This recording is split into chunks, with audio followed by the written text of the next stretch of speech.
Nuwara Ilya যাওয়ার পথে আমরা যাত্রা বিরতি করেছি আহ, হনুমান মন্দিরে। চতুর্পাশে মেঘের মানে মেঘের মধ্যেই যেন আমরা আছি, মেঘের হাতছানি। এই যে লেক আছে নিচে, কিন্তু অনেক বড় বড় লেক, তাই না? হ্যাঁ। আচ্ছা, আপনার কেমন লাগছে একটু অনুভূতি ব্যক্ত করেন। খুবই সুন্দর, পরিবেশ তো চমৎকার। জি, আর কিছু বলেন। হ্যাঁ, আপনি কোথা থেকে এসেছেন? হ্যাঁ, আমি বাংলাদেশ থেকে এসেছি। বাংলাদেশ থেকে এসে বাংলায় কথা বলছেন, বাংলায় ঠিকই কথা আছে। বলছি। স্বামী চিন্ময় আনন্দ, হুম, আনটু হিম আওয়ার বেস্ট। ওকে, আমাদের এই যে বান্দরবনের চেয়ে অনেক উঁচু। চলেন, অনেক মেঘ, মেঘের। হ্যাঁ, এদিকেই তো যাবো আমরা।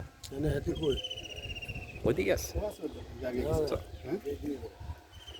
ও আচ্ছা আচ্ছা, আমার গাড়িতে।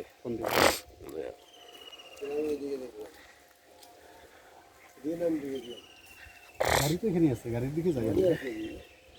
গাড়িকে লক করা কিনা? আসলে পুরো এলাকাটাই সুন্দর, নোয়ারা এলিয়া। এই যে হনুমান মন্দিরের ভক্তবৃন্দ।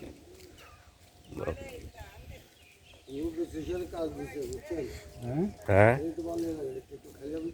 জি জি, আস্তে আস্তে খেতে হবে, না খাইলে তো শরীর দুর্বল হয়ে যাবেন। জি, এমস্টেট ভালো কাজ করে, এমস্টেট ভালো কাজ করে, মেট্রোর কাজ করে। চিন্ময়া ভানি, হনুমান মন্দিরের দৃশ্য ভালোই লাগলো, খারাপ না। হিন্দু ভক্তবৃন্দ পূজা অর্চনা করছে।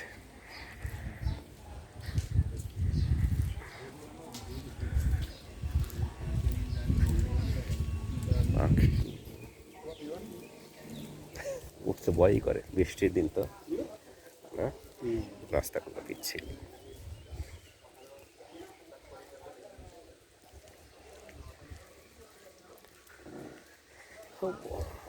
শ্রীলঙ্কা ভালোই সুন্দর আছে, শ্রীলঙ্কা।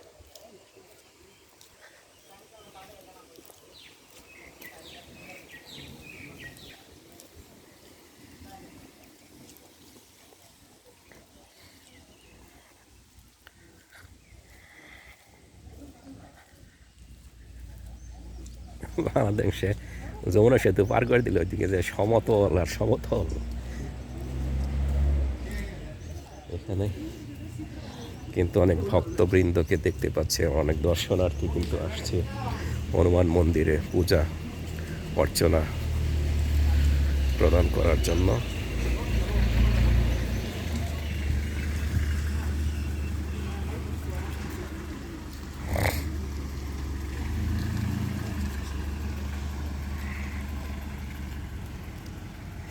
সুন্দর জায়গা, নিঃসন্দেহে অনেক সুন্দর।